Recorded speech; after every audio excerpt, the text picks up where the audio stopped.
ولكن هذا الدين لا يحمله الا من احاطه من جميع جوانبه. دي نقطه منهجيه في السيره، لان النبي صلى الله عليه وسلم كان هدفه الاول ان ايه؟ مش ان هو يدعو الناس احاد كده، لا، لو واحد اسلم كده كان بها، لكن النبي صلى الله عليه وسلم كان هدفه الاول ايه؟ ان يصل الى قوه تمنعه من الناس، قوه تحميه بان يبلغ ما جاء به. الاول كان نفسه ايه؟ قريش نفسها، لما قريش يعني بالغت في ايذاء النبي صلى الله عليه وسلم بدا ايه؟ يحاول ايه؟ يبحث عن قبائل خارج قريش. كان القوه الاساسيه بالنسبه له سيدنا ابو بكر الصديق. سيدنا ابو بكر الصديق كان نساب عالم بانساب العرب، فكان النبي صلى الله عليه وسلم يلقى الناس، فكان سيدنا ابو بكر الصديق يقول له يعني لو دعيت دول وامنوا به نصروك، دول اصحاب منع وسلاح واعدادهم كبيره وكذا. لكن النبي صلى الله عليه وسلم قليل جدا من التقى النبي صلى الله عليه وسلم وامن به كقوه مانعه، لكن كافراد كثير.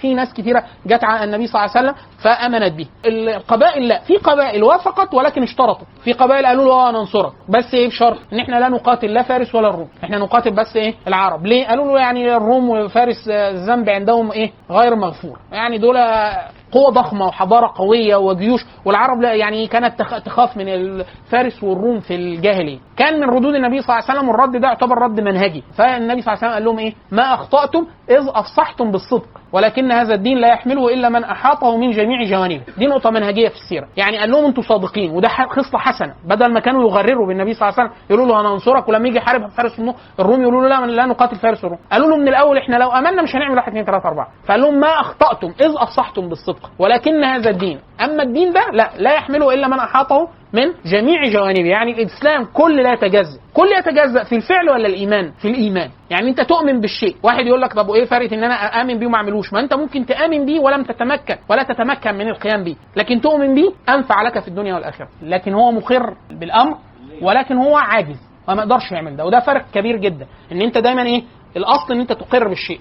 واحد يقول لك طب يا اخي انا مقر بحرمانيه شيء وبعمله، ومقر بصواب شيء ولا اعمله، ده احسن لك من انت تنكره. يعني انا يقول لك انا بعمل منكر وعارف ان هو منكر، خلاص دي شهوه يعني ايه؟ تأثم عليها وتستغفر الله عز وجل منها. واحد يقول لك طب بس انا بعمل كده طول عمري مش قادر اقلع، خلاص النبي صلى الله عليه وسلم قال ما من عبد الا وله ذنب يعتاده، يعني على طول كل شويه يرجع له، كل شويه يرجع. ده في حاجه مشكله كده؟ ايه المشكله؟ لا، انه يفضل يستغفر كده حتى يلقى الله عز وجل، فالله عز وجل يغفر له. خلاص كده، دي مهمه جدا. هم عشان كده النبي صلى الله عليه وسلم استحسن ما قالوا لا، والا لو كانوا وافقوا لا كان لازم يلتزموا.